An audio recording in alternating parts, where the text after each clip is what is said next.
Throughout their apprenticeship, Emperor Palpatine subjected Darth Vader to a whole torrent of abuse, whether that be for failure in a mission or an assassination attempt gone wrong. But perhaps one of the most humiliating and crushing instances of cruelty inflicted by Darth Sidious on his apprentice was done so not to punish Vader, but to strengthen and remind him of the true primal power of the dark side within him. Following the conclusion of The Empire Strikes Back and the discovery of Luke Skywalker being his son, Vader went AWOL in search of answers regarding the fate of his wife Padme Amidala and to find out who hid the existence of his son from him. Eventually he teamed up with and later was tricked by a group of Padme's handmaidens and old allies led by Sabe, the one-time body double of Vader's wife. In a moment of weakness, Vader chose to let some of them live despite their duplicity, and this did not go down well with the Emperor. Upon Vader's return to the Imperial Palace on Coruscant, Sidious chastised Vader for his personal mission, believing him to be weakened by his mourning for Padme, rather than fueled by hate, and to have committed treason by allowing both Luke and Sabe to escape. Sidious began torturing Vader with Force lightning, disarmed him of his lightsaber, and set royal guards upon him. Vader attempted to fight back, but was easily dealt with by Sidious, when he force-choked Vader, as Vader had done to many others before, demonstrating just how weak Vader had become,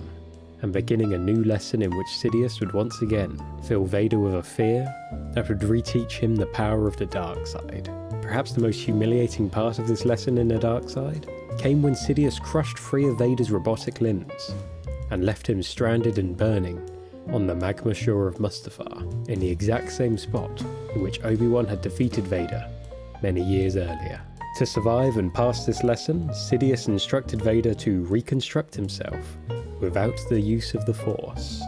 using just his strength and the newfound fear and hatred inside him. Vader dragged himself to the Techno-Union installation, in which he slaughtered the Separatist leaders during the end of the Clone Wars. Here, Vader, utilising his one remaining limb, reprogrammed a number of mouse droids, instructing them to find and install old droid parts to his suit, reconstructing Vader into a makeshift, somewhat shabby version of his once fearsome self.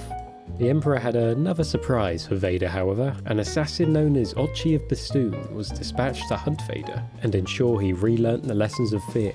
Sidious wanted installed in him. But despite shorting Vader's chestplate and getting backup from a group of droid pirates, Vader would capture Ochi, acquire a Sith Wayfinder, and travel to the Emperor's secret base on the planet of Exegol. This would not be a smooth journey, however, as Vader and an imprisoned Ochi would be pursued by a fleet of Star Destroyers, eventually losing them by flying towards the Summa Verminoff, a giant tentacled spacefaring creature with psychic powers. Upon crash landing on Exegol, Vader would seize control of the behemoth space squid and set forth to vanquish his master, once and for all. But even astride this nightmarish creature,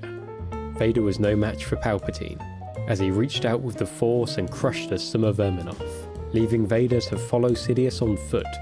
into the vast Sith Citadel, filled with a menagerie of horrific creatures forged by the Emperor.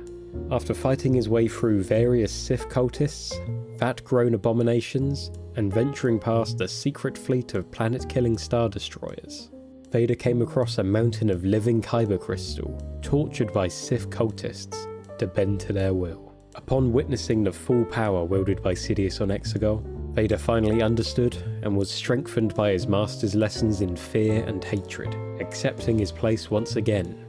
as Sidious's apprentice.